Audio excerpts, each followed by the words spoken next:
Hi, folks. Okay, here's what's going on. As you know, a couple of days ago, David Bowie passed away, and a lot of people have been making tributes on YouTube, Facebook, talking about their film collections, record collections, and seeing him in concert and all that sort of thing. So, my friend Forkerball, also known as Ian, uh, made a very nice tribute on YouTube about David Bowie, and he talked mainly about his films, and he's seen quite a few of them. And one of the films he talked about was Labyrinth, which in my comments I told him that I had never seen Labyrinth. In fact, as far as David Bowie's films, I've only seen two of them. I saw The Man Who Fell to Earth back when it first came out, back in 1976. I've never seen it since.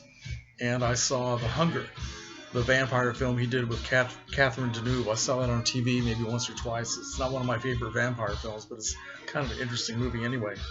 So when I told Ian that I did not, or that I had never seen Labyrinth, he got a little bit upset with me, and he said, "Okay, you have 6 days to find this movie and watch it, or otherwise we will have to reconsider your position on YouTube." So I thought, great, I'm going to be kicked off YouTube.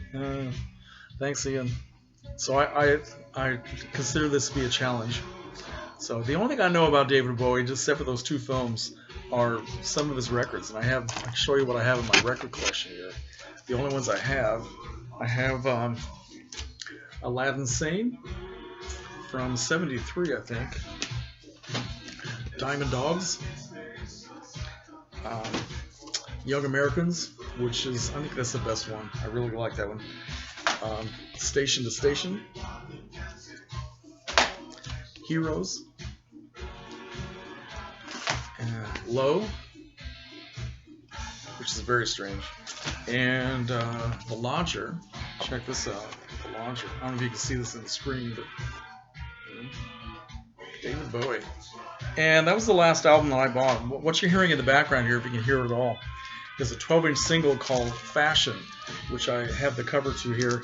And that was from an album called Scary Monsters, which I didn't get. So my experience of David Bowie is just limited to that era right there that I showed you. And then the David Bowie of the 1980s and on beyond that, I didn't really have much interest in musically. So his film career, I didn't know he had made that many films. But I decided, okay, Forkerball, this should be a challenge, and I'm going to see if I can meet it. So I went out and looked for a used copy of Labyrinth at one of our really terrific used DVD stores. Could not find one. But I walked down the street to Target, and I found this, a brand new edition of Labyrinth for $5, okay? It was the last one they had. So I did sit down and watch it last night. And I have to say that I really enjoyed it. Thoroughly enjoyed it. Jim Henson and his puppets, and David Bowie and his music, looking very much like Axl Rose, the way he had his hair and his makeup and all that. And Jennifer Connelly, who I did not know that Jennifer Connelly made films when she was a teenager. I don't know anything about Jennifer Connelly beyond Requiem for a Dream, Dark City, and A Beautiful Mind. I don't think I've seen her in anything besides those films. So she was very good little actress, and I loved it. Just really had a great time. So I have to thank Ian for for suggesting to me that I go out and watch this film. So I'm very glad to have it in my collection. It's a nice little DVD. It's got a making of documentary interviews with David Bowie and Jim Henson and some of the other people involved. I haven't watched it all yet, but I watched some of it, and then the theatrical trailer. So somebody on Facebook, I think it was James Higgins, DVD collector, 1974, when there was a conversation going on and on about me just buying Labyrinth and not watching it yet. James asked me if I had seen The Dark Crystal, and the answer to that is no, I have not. So I have never gone out of my way to look for children's films to watch since I was a child. So there are just very few things in the last, 30 years that I've actually seen that were designated as kids' movies.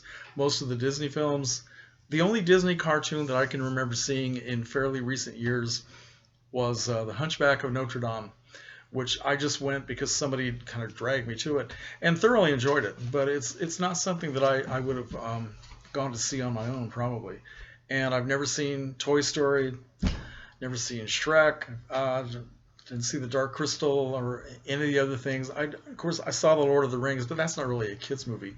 So anyway, but as I've said before, my whole experience being part of the YouTube film community is the idea of expanding my horizons and the things that I would normally not watch, to seek them out and give them a chance. So this may open up a whole new door for me. This is a wonderful film, and I'm sure I will watch this again and again.